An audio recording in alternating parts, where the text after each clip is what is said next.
अपघात. नेहमीप्रमाणे जेवण झाले. टी व्ही बघत होतो. बाहेर रिमझिम पाऊस सुरू होता.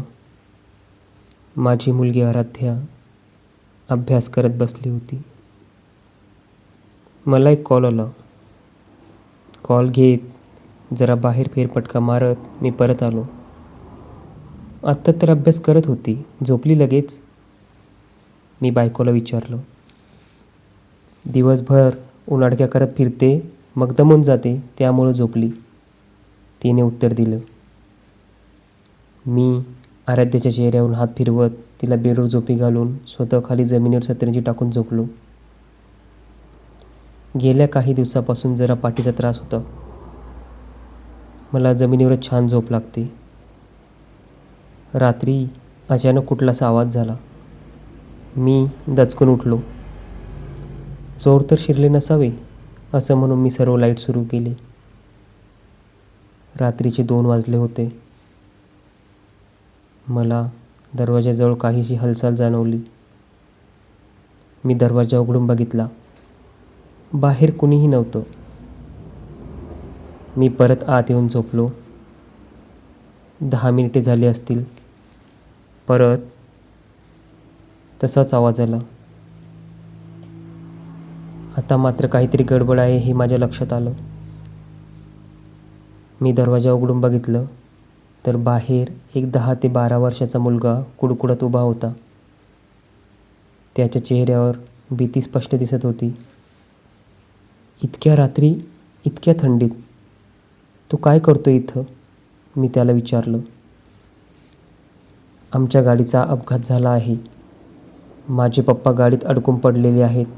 माझ्यासोबत चला, त्याने असं म्हणताच मी कोणताही विचार न करता बॅटरीसोबत घेतली आणि निघालो. मुलाने सांगितलेलं ठिकाण घराच्या अगदी जवळ होतं. त्याच्यासोबत मी रस्ता पार करू लागलो. थोडे अंतर पार केल्यावर समोर गाडी दिसू लागली होती. एका झाडाला धडकून ती सरळ रोडच्या खाली गेली. गाडीची दुर्दशा बघून त्यातील कोणी जिवंत राहिले असेल असं वाटत नव्हतं. मी माझा चालण्याचा वेग वाढवून गाडीजवळ पोचलो. मात्र गाडी रोडच्या खाली असलेल्या उतारावर गेल्यामुळं आणि रिमझिम पावसामुळे झालेल्या चिखलात पाय सरकत होते. मला गाडीच्या अगदी जवळ जाईपर्यंत मोठी कसरत करावी लागली. गाडीचा समोरील भाग पूर्णपणे दबला गेला होता. मागील आणि समोरील दोन्ही दरवाजे लॉक झाल्याने उघडत नव्हते. मी जवळच असलेल्या दगडाच्या साहाय्याने मागील काच फोडली. आत 4 प्रवासी दिसत होते.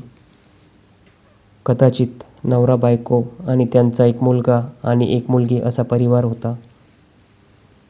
चौघेही प्रचंड मार लागल्याने बेशुद्ध अवस्थेत होते. मी आमच्या शेजारची गाडी बोलवून त्यांना बाहेर काढत हॉस्पिटलमध्ये नेले.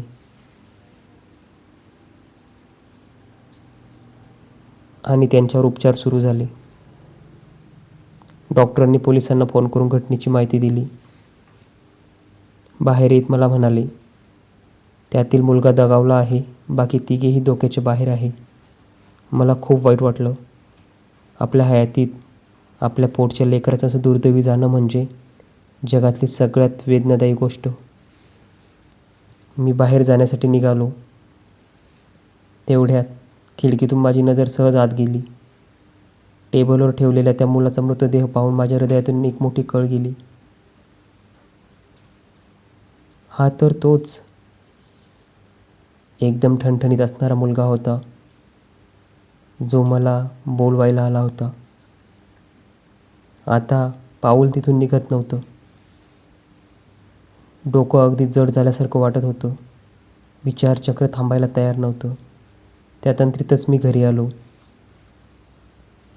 सकाळी परत हॉस्पिटलमध्ये पोचलो. तिघांची प्रकृती एकदम नॉर्मल होती. मी जाताच त्या व्यक्तीने माझे पाय पकडले.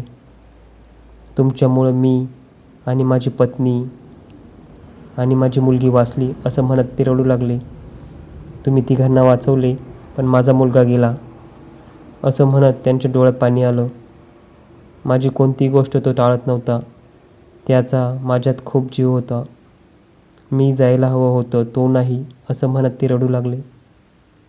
माझ्या डोक्यात विचारचक्र परत सुरू झाले. खरंच मानवी नात्यात किती मोह आणि मायाची जाळे असते, किती प्रेमाच्या दोऱ्या असतात, किती जिवंतपणी तर ठीकच, पण मेल्यावरही एकमेकांना सोडत नाही. मी म्हटलं, काका तुम्ही शोक करू नका, तुमचा मुलगा ग्रेट होता. देव करो सर्वांना त्याच्यासारखाच मुलगा भेटो. मी बोलत होतो आणि काका आश्चर्यचकित होऊन ऐकत होते. मी असं का बोलत आहे त्यांना काही उलगडा होत नव्हता. शेवटी मी जड अंतकरणाने घरी आलो. पलंगावर अंग टाकलं. डोक्यात विचार आला, बाप बापच असतो, आई ही आईच असते आणि योग्य संस्कार दिल्यास मुलं ही मुलंच असतात.